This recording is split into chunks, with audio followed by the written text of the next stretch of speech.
एक जंगल में एक तीतर रहता था। उसके दो बच्चे थे। उस तीतर की पत्नी बहुत ही भोली और सीधी सादी थी। उसके पेट में कभी कोई बात नहीं रुकती थी। उनके जितने भी मित्र और अड़ोसी पड़ोसी थे, उन्हें यह बात अच्छी तरह मालूम थी कि तीतर की घरवाली के पेट में कभी कोई बात नहीं रुकती। इस बात को लेकर तीतर बड़ा परेशान था। वह जंगल में जाता, शिकार करता और घर लाकर अपने बीवी बच्चों को खिलाता, उनका पालन पोषण करता। उसी जंगल में कई और पक्षी भी रहते थे। उनका पड़ोसी एक कौवा था। वह अक्सर तीतर से पूछा करता कि तीतर भाई, तुम कहाँ जाते हो, जो इतने अच्छे अच्छे शिकार करके लाते हो और अपने बच्चों को इतना अच्छा भोजन खिलाते हो, ज़रा मुझे भी बताओ। वो तीतर अपना भेद कभी नहीं खोलता, लेकिन तीतर का यह भेद उसकी घरवाली को पता था। जब भी तीतर शिकार लेकर आता, तो उसके बाद कौवा उसकी पत्नी से पूछता कि तीतर कहाँ गया था, कहाँ से ये शिकार लेकर आया।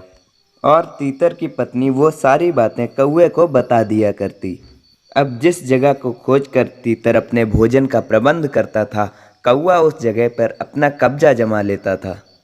तीतर बार बार अपनी पत्नी को समझाता और कहता कि तुम्हारे पेट में कोई बात नहीं रुकती है, तुम अपनी ये आदत छोड़ दो।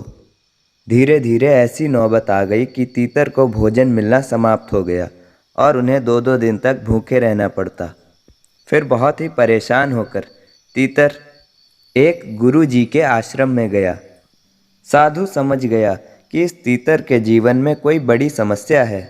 साधु ने तीतर से पूछा कि तीतर, तुम्हें क्या समस्या है, तुम बहुत परेशान बैठे हो। तीतर ने साधु महाराज को प्रणाम करके अपने जीवन की सारी घटनाएं सुनाईं। साधु महाराज कहते हैं कि ये तुम्हारी मूर्खता है तीतर, तुम्हें कोई भी ऐसी बात अपनी पत्नी को बतानी ही नहीं चाहिए जो उसके मतलब की ना हो।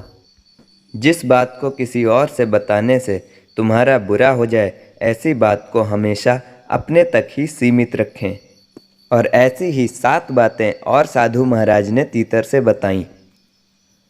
अपनी मजबूरी।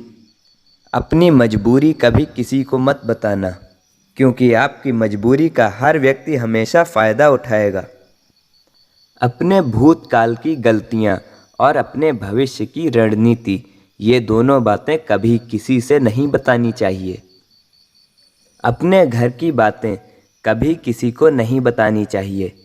आपके घर परिवार में, पति पत्नी में, पिता पुत्र आदि में जो भी बातें होती हैं, वो कभी भी किसी बाहरी व्यक्ति को नहीं बतानी चाहिए। अपनी कमाई का ज़रिया। अपनी कमाई का ज़रिया कभी भी किसी को नहीं बताना चाहिए।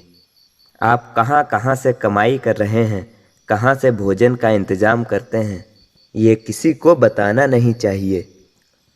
अपनी कमज़ोरी और अपनी ताकत, ये दोनों बातें भी कभी किसी को नहीं बतानी चाहिए। मित्र और शत्रु। कभी भी जीवन में अपने मित्रों और अपने शत्रुओं के बारे में किसी को नहीं बताना चाहिए कि कौन आपका मित्र है और कौन आपका शत्रु है। दिया हुआ दान। कभी भी आप किसी को या कहीं भी कोई दान दें, तो वो दान किसी को नहीं बताना चाहिए। कहते हैं कि दाएं हाथ से दिया हुआ दान बाएं हाथ को भी पता नहीं लगना चाहिए। तीतर ने साधु महात्मा की इन सारी बातों पर अमल किया और अपनी पत्नी को ये बातें नहीं बताईं। फिर धीरे धीरे तीतर का जीवन सुखमय हो गया। ऐसे ही बेहतरीन और रोचक कहानियों और किताबों को सुनने के लिए सब्सक्राइब करें हमारा चैनल।